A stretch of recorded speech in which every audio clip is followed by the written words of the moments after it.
I'm Alex Radical from Board Game Co, and today I'm reviewing River Valley Jewelcraft from All Play. River Valley Jewelcraft is a 1 to 5 player game in which players are going to be gathering gems as they build up their tableau in order to buy various jewelry and ultimately score as many points as possible from a variety of sources. This is a prototype, all rules and components subject to change, and I'll have a link to the crowdfunding campaign down below. Also, it's worth noting that while this review is not sponsored, Allplay is a channel sponsor, so please take any bias into account or just deciding whether this is a review that is even useful to you. With that said, oh, and also there's a gameplay you can check on the channel at some point, probably going up later. I'll also hopefully be a solo gameplay, and also this is part of a two-game crowdfunding campaign. You can also get a game called Some Assembly Required. You can check out a gameplay on that as well.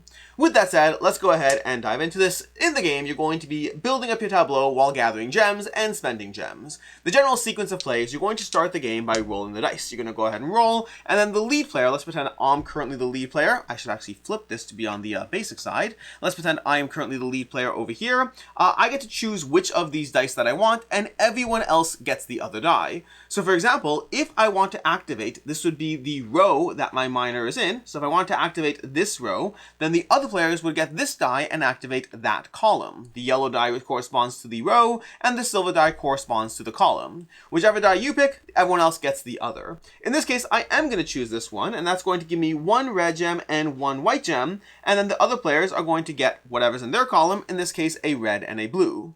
The next step is players are going to go ahead and take their activations. What they're going to do is they're going to work, basically. It's called the work action. They're going to activate their worker. So for example, I started on this spot over here. I will go ahead and move down over here, and that's going to let me get a blue gem. So I'm going to go ahead and dig that spot. It's a manual digging of that spot, and every player, well, that's actually not entirely true. Depending on the mode, the player count you're playing as, either the inactive players, not the active player, get to go ahead and do that. In a 2-player game, both players do it. So it depends on the player count as far as which of these phases you go through. It is all printed on your player board, so you can follow along with whichever player board is matching your player count.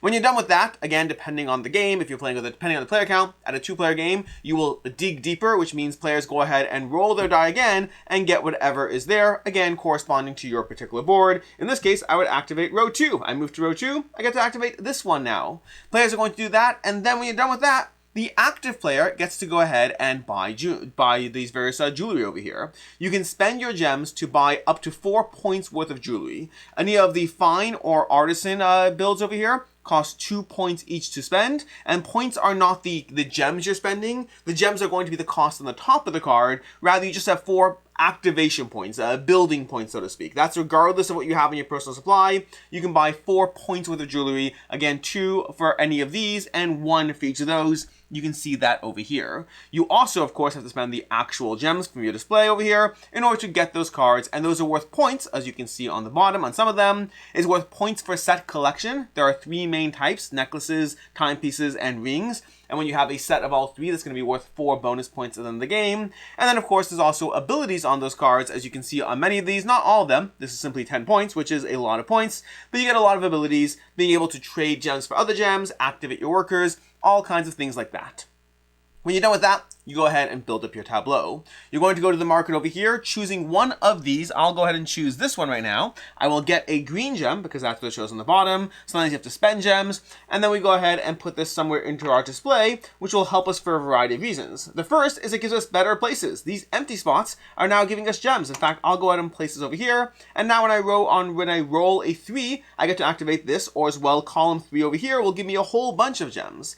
Additionally, you are trying to build up bigger sections of like colors.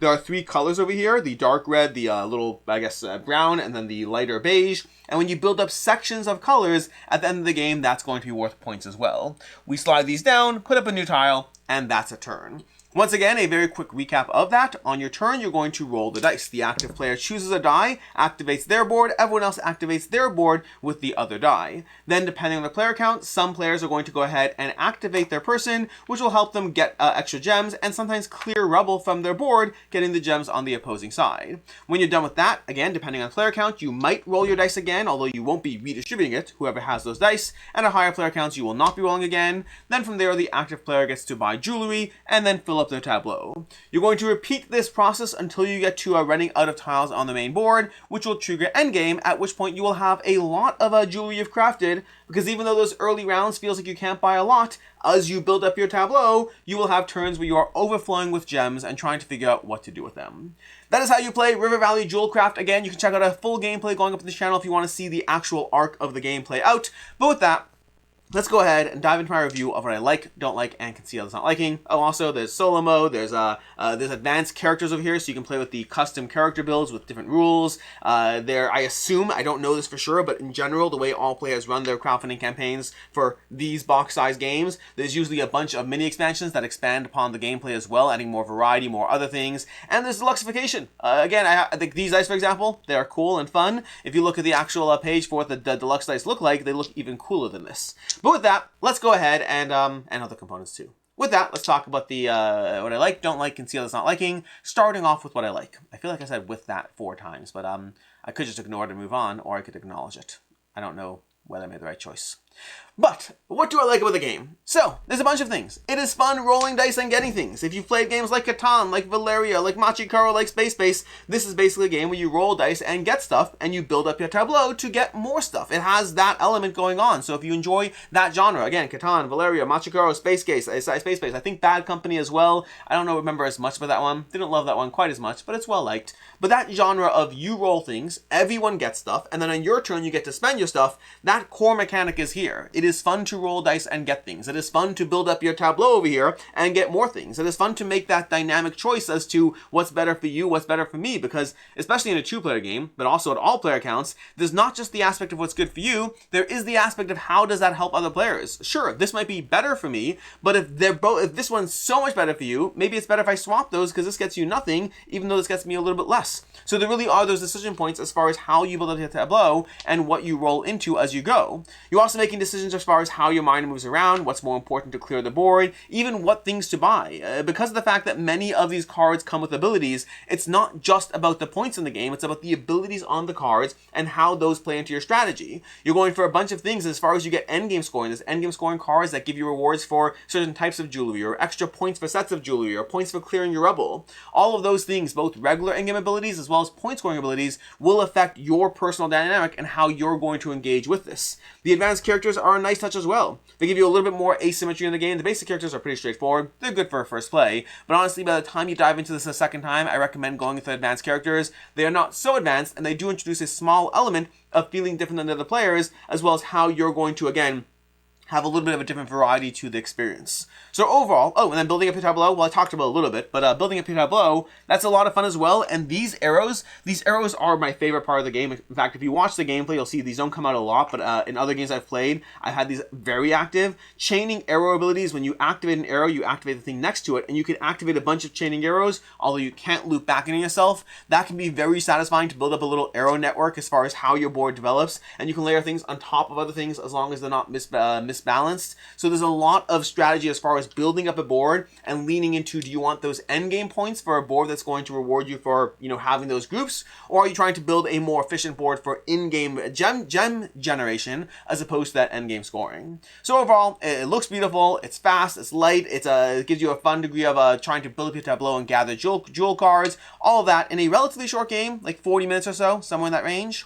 As far as things I don't like in the game, there's 2 main things. One's more of a specific complaint, the other's more of a general genre thing. The specific complaint is there are many times in this game where you get to the max on your gem track and you can't spend your gems effectively. Because again, you don't just need gems, you also have those limit on those 4 build points. And so depending on what's on the board and how you can spend your resources, very often you'll find yourself, you're like, oh, I'm at 12 and I got 4 more blue this turn and I get nothing for it. And on the one hand, from a balance standpoint, you can argue it's good because someone who already got lucky on the rolls or has too much, they're not able to get a ton way ahead of other players. On the other hand, it's also just not a feel-good moment as a player to have a gem maxed out, be unable to spend it efficiently, and then just feel like you're getting stuff and it's wasted. It is less frustrating to not get stuff than it is to get stuff when you can't even benefit from that thing. And so that's just a not great feel-good moment in the game. Outside of that, the only real complaint I have is going to be this is a little bit on the lighter side, and I do find when games are on the lighter side, something that can really boost that game is the variability of the experience, and this doesn't have a ton of that. It definitely has some. The cards are are going to be the biggest thing for me. The combination of card abilities and how those play into your strategy, they give me the biggest incentive to dive back into it. The asymmetric characters are nice. They're not massively asymmetric. And then the tiles over here, again, you are going to have a different board, but for me, variability is not about whether something is technically different. It's more about whether it forces me to examine or play the game differently depending on what's happening, and those tiles don't have a significant effect on how I approach the game. The cards I get, those will. You get an early game card that rewards you for sets, that's going to play very different than if you get an early game card that rewards you for a specific type of jewelry. And so I like when games force me into these lanes where I have to pivot and adapt and feel clever, and again, the variability here is a little bit on the lighter side while being a little lighter. As far as what I can see others not liking, a few small things. First of all, luck of the rolls is definitely a factor. And obviously, luck of the rolls is always a factor. But what happens if on your turn, you're rolling something that's good for everyone, so everyone will benefit, and on their turn, they roll something that's good for them and not as much for you, so they benefit. So luck of the rolls is a factor. I haven't seen it be a particular issue. It is something that obviously can be an issue, but for me, it's not impacting my gameplay. It's just worth being aware, not all dice roll equally, and because of that kind of differentiation of it's not like you roll one thing and everyone gets, which even that, of course, has luck, but it's that aspect where I can choose what's good for me. And more into that, the hate drafting element. I kind of like the strategic aspect as to like, okay, I have to be mindful of how it affects others, not just me, but other players might not like that. Why are you looking at my board? Why are you not giving me the yellow die when it's clearly so good for me? I want the yellow die. You were about to give it to me. Then you saw that I got 4 gems and you were like, well, I'm going to swap them. Some people don't like that kind of gameplay, and you could play this game with a little bit of that mean streak. As far as final thoughts on River Valley Jewelcraft, overall, this is a solid game. It's solid, it's light, it's accessible, it's again, plays in a short time frame, a great production, great artwork. Overall, this is another fine game in the River Valley series, which I guess didn't really, this makes it a series now. We now have a series of these River Valley games. In general, this does feel like a nice continuation of being similar to the core jewel concept of the River Valley series, while being different enough that it's very much its own beast. For me, the biggest concern is going to be that variability of the experience while being a little bit on the lighter side. And it's tricky here because rating wise, I'm going to come in at a 3.5 out of 5, but I always am a little hesitant on these all play games that are specifically this series over here, which they've had River Valley Glassworks, they had Twinkle Twinkle. Did they have anything else? They may have had others. I don't remember offhand. But I have found with both of those series, the base gameplay was light, accessible, and easy to play. Both of the last two I've mentioned are still in my collection. But the tricky part is I have found that during the crowdfunding campaign, they often add extra variability and small modules that add to that main critique I have. So I'm always in that weird spot where I'm like, I'm reviewing what I have in front of me, but I do think if this continues like other games, then that specific core complaint will likely be addressed to some extent. So it's a 3.5 out of 5. I do like it. It's just that variability, and I am curious what the crowdfunding campaign will bring. As far as other game recommendations, definitely check out River Valley Glassworks if you like this game. I think River Valley Glassworks adds a little bit more player interaction as far as the mindfulness when you're drafting gems and how other players might want certain things. But overall, both fall into a very similar weight class, and again, the charm, the visual appeal, and all that. And also, if you like gems and want another game of building up a tableau, Splendor is an oldie and a goodie, with the caveat that if you're playing it strategically, it's less fun. Which sounds like a weird thing to say, but if you know Splendor, play Splendor for fun, not to win. It's less fun if you're trying to win. That'll make sense if you know Splendor. Anyways, until next time, I'm Alex Radcliffe from Board Game Co. Hope you found this review helpful, and as always, I hope you have a good one.